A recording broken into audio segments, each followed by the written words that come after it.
Hello there and welcome to the JAGGY THISTLE Podcast.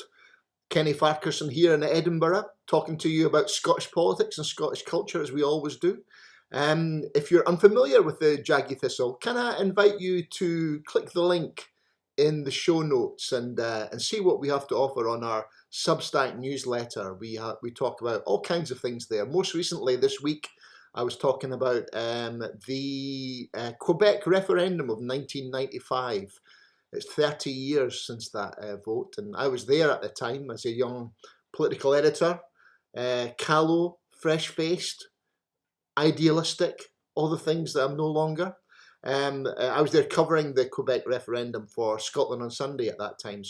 And I went back to Montreal earlier this year, and my thoughts on what's happened to the independence movement in Quebec and whether there's lessons for Scottish politics.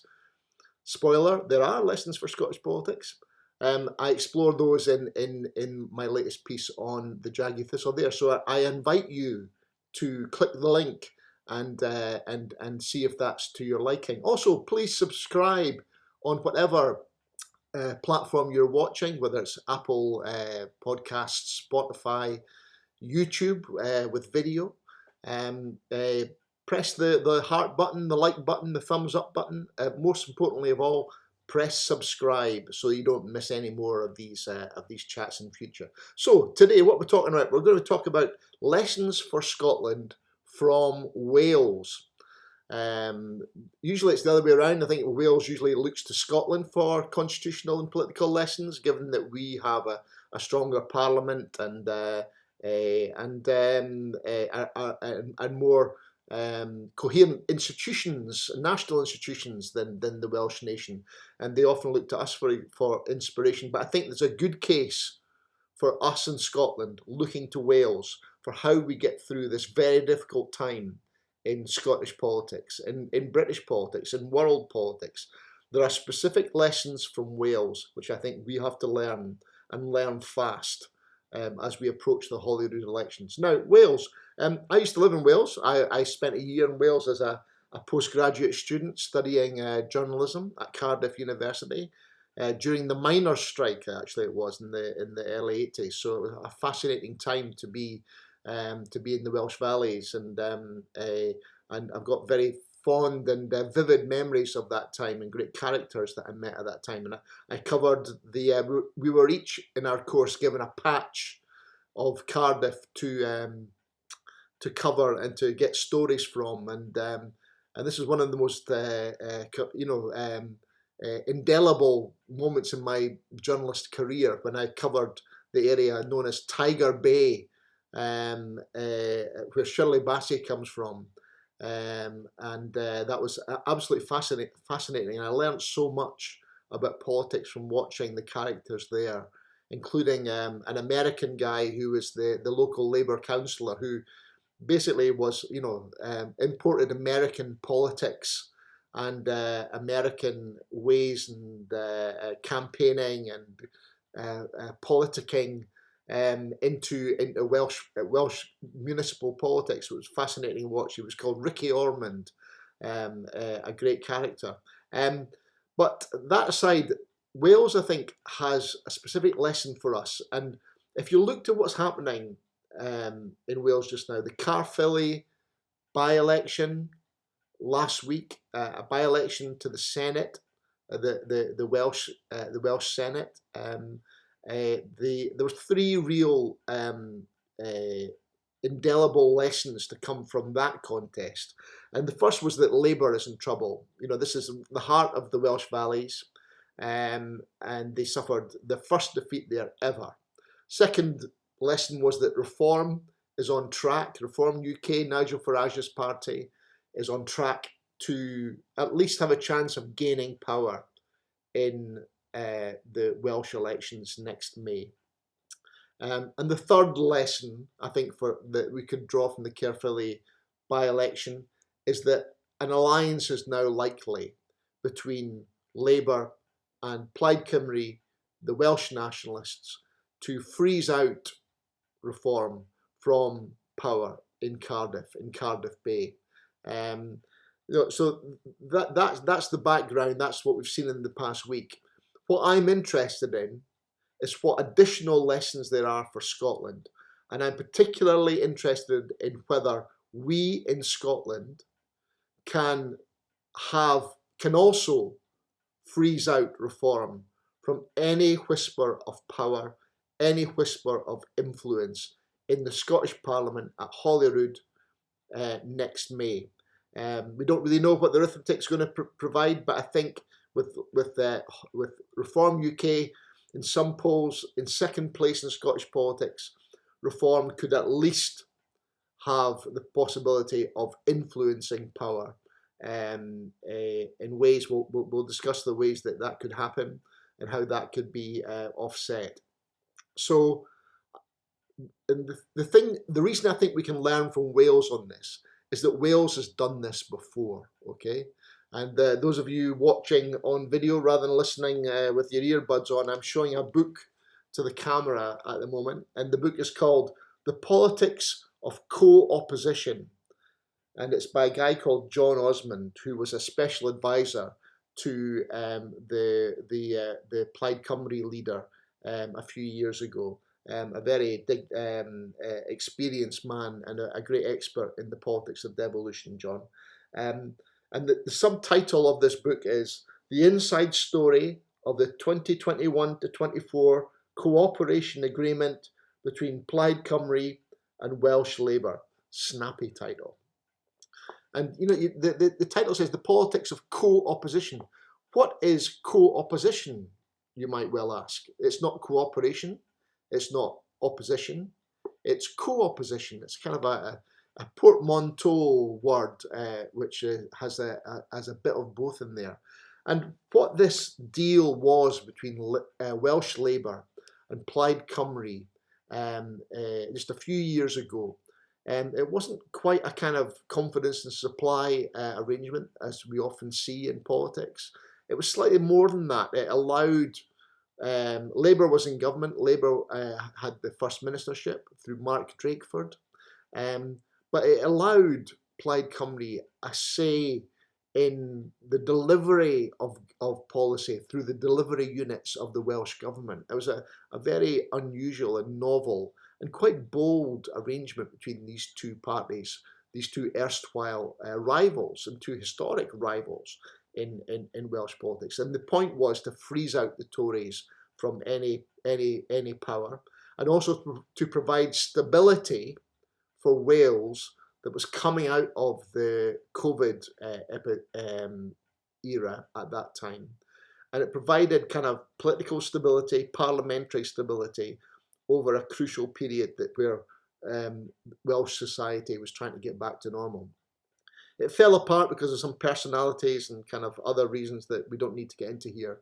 But if you're a geek, and I know some geeks like to listen into this podcast, then I recommend this book, John Osmond, The Politics of Co-Opposition, for a taste of what can be done when two rival parties, two powerful rivals with historic differences, not least on the constitution, between the Labour Party and a nationalist party, what can be done in the national interest when they put aside their differences. And my point is that what happened in Wales, why can't we do that in Scotland? Okay? Why can't our Labour Party and our Nationalist Party similarly put aside their differences, their historic enmity, and work together if there is perceived need in the Scottish national interest? In an age where there can be a peace deal between Palestinians and Israel, or peace deal between, Martin McGuinness and Ian Paisley. Are we really saying that we in Scotland are so entrenched in our divisions that we can't talk to each other about working together? Is it really that bad? Or is there, if we put our minds to it and we use imagination and courage and nimbleness, is there something that we can do in Scotland that can learn from elsewhere, learn from Wales, learn from anywhere, how we actually move ahead with in the Scottish national interest. And why would we do this? My argument, and I've been banging on about this for a couple of years now, it's only now beginning to get a little bit of purchase, encouragingly. But my position has been that we must do what we can to deny Reform UK any role as a kingmaker in Scottish politics. And what do I mean by that? Well, you don't have to be in power to be a kingmaker. You can be the third, fourth, fifth biggest party in Scottish politics and still have a role as a kingmaker. And that role, Reform, I think, could aim to have a role in Scottish politics by, for example, having a casting vote in the election of, or not a casting vote, of having the crucial votes to deliver the first ministership to a certain party. If if Reform UK votes were needed to deliver a politician and a party into power, you could be a kingmaker in deciding deciding votes on the budget, Scottish budget, where money goes, which is crucial to the deciding the priorities of any administration. Or it could be in deciding the programme for government, in a vote on the programme for government, and what a government does using its executive power and also its legislative power within the Parliament. So just now, Reform, who knows how many MSPs Reform will have in the Scottish Parliament? A dozen, 2 dozen, 3 dozen? Who the hell knows at this stage, okay? But I think we have to be prepared and ready and having the conversations to prepare us for a scenario where we have to work together to deny Nigel Farage a role as a power maker, as a playmaker, as a kingmaker in Scottish politics.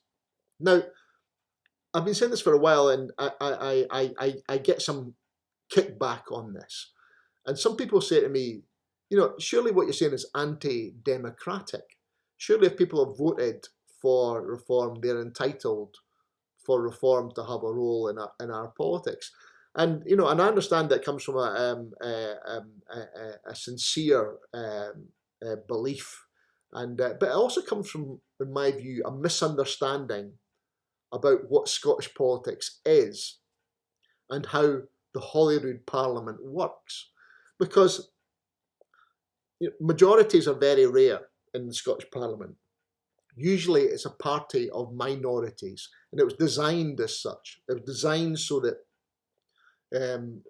first of all, Labour wouldn't be able to kind of use its massive majority that it had in the 1990s to kind of steamroller everybody else in the devolutionary age. So it was designed as a parliament of minorities, and it was designed so that things could only happen when 2 or more parties, 2 or more of those minorities worked together in the national interest. They found common cause, so that what was actually happening was that government was exercised by a party or a coalition or an alliance of parties that could claim to represent a broad swathe of Scottish opinion, a majority swathe of Scottish opinion. So even though the parties themselves didn't have a majority, the alliances they made ensured that government could claim the consent and backing of a large majority, or a majority, hopefully a large majority, of the Scottish electorate. And that is what Scottish politics is. It's minorities working together in the national interest. It was designed like that. That's its function. It's not a glitch, okay? That is an actual feature of Scottish politics. That is how it works. And if you are a party, if you are one of these minority parties who's Johnny no mates, okay, who finds it impossible to make alliances with any other party because nobody else agrees with you, then you have no right to power. That party that cannot make alliances, that cannot find friends in the Scottish Parliament, that party has no right to power. So it's wrong to say that what I'm proposing is anti-democratic, okay? Because the test of whether a political party in the Scottish Parliament should have power is what alliances and what friends and what connections it can make out with its own support across the chamber. And my expectation is that reform will only be able to make connections of that sort with the Scottish Conservatives, and may not even be able to do that. We don't really know about the dynamic between the Tories and Reform UK. It's going to be one of a fascinating thing to watch over the next few months to see how that develops. So it is not anti-democratic to try to freeze out reform. It is a function of Scottish politics where a majority coalesce around an alliance of parties that are willing and prepared to work together and can put aside their differences to work for the common good. So, I think that's important as we go forward, because I get that thrown at me a lot, that you're being anti-democratic. And why is reform beyond the pale? The true nature of the reform offer to the Scottish people is becoming clearer and clearer and clearer as we move towards the Holyrood elections. And I think the case for freezing them out of power is already self-evident and will become even more self-evident as we go forwards. So I think what's important there, having made those points, is that what we can learn most readily from the Welsh is the mindset, really. Okay, now accept there are differences between Scottish and Welsh politics. The Welsh Labour is more small n nationalist than Scottish Labour, and Plaid Cymru is perhaps less capital N nationalist than the SNP. And and perhaps there's a reason for that. We had the referendum in 2014, which was a landmark moment in the political lives of many of the people who participated in it, and that maybe has led to a more entrenched constitutional divide in Scotland than in Wales.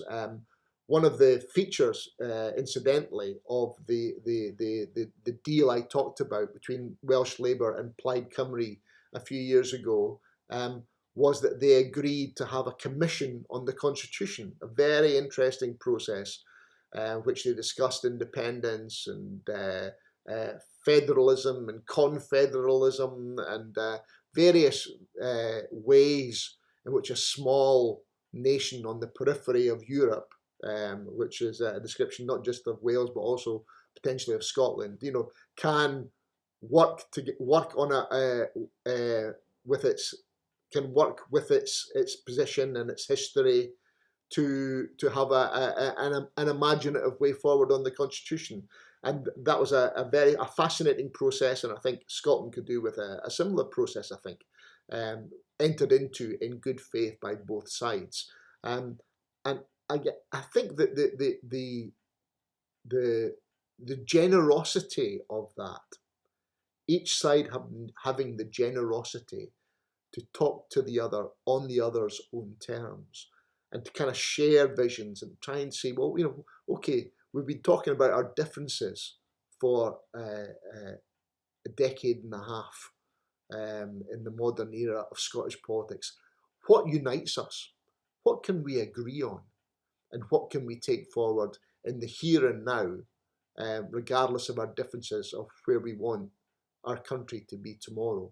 So I think the mindset is an important thing, because And I'm conscious there are people in Scotland, there are people in Scottish Labour and in the SNP who are appalled by even the thought of this. A lot of people who came into politics during the referendum, I think, and who are shaped almost wholly, their politics are shaped almost wholly by the Constitution, are appalled by the idea that unionists can talk to nationalists. And there are some in the Labour Party who would rather lose an election and lose badly than ever consider any kind of arrangement with the SNP. And the same on the SNP side. And I'm aware of that. But there are also people in each of these parties that accept that we cannot forever live in the ditch, facing our enemies in a dug ditch that we are prepared to die in for the same approach to politics as we had in 2014 during the referendum, the independence referendum. There is another way. We can live in the moment, for today, and try and find a way forward together. And I accept this is difficult because there's a kind of muscle memory in politics, that faced with certain situations, you have to act in a certain way, and it's quite difficult to lose that muscle memory when Labour, for example, are faced with the SNP, or the SNP is faced with Labour. But the thing I would say to politicians in these circumstances is look to the voters, look to the Scottish citizenry. Okay, normal people in Scotland who are not in the political bubble are way ahead of the curve on this. They're way ahead of their political masters on this. Normal Scottish voters don't care about tribalism. Okay, they want politicians to work together to get things done on the things they care about. Okay, and I accept one of those things is Scotland's place in the world and Scottish self-determination and everything else. But there are things that can be done on that. But and that's alongside the things that can be done on health, on education, on justice, on the environment, on the economy, where there are not that many differences between the SNP and the Labour Party. And there are a range of ways in which the two parties could work together or align themselves together after the Holyrood elections to do that, representing a broad majority, a broad sweep of Scottish society, and at the same time freeze out reform. So that's my case. Now we are about to go into November in 2025. The Scottish Parliament elections are in May next year. And I think it's important for us to accept that both of these parties, Scottish Labour and the SNP, I think it's important that they move into this final phase of the election campaign with something at the back of their minds that says, we may need to do a deal with our opponents here. And the day after, who knows what the arithmetic will bring in May, but the day after this election, we may need to do a deal with our opponents here. So let us not do things in the campaign or put things in our manifestos that are barriers or obstacles to doing such a deal. Okay, it may be unnecessary. It maybe one party gets a majority. It's entirely possible. But let's future-proof our politics by ensuring that we say nothing and do nothing that precludes a deal between the two big powers in Scottish politics, the Labour Party and the Scottish National Party. Let's not do anything in the short term for tactical reasons that gets in the way of a strategic alliance just a few months away. This is a subject I think we shall come back to. I think it's going to be one of the big talking points of the campaign. I'd be fascinated to know what you think about it. If you agree with what I'm saying, if you disagree with what I'm saying, let me know in the comments and various on the various platforms we're talking about. Please remember, press that subscribe button for more of this kind of badinage and chat in the future. And we'll see you next time on the Jaggy Thistle. That's all from me today. Have a good day.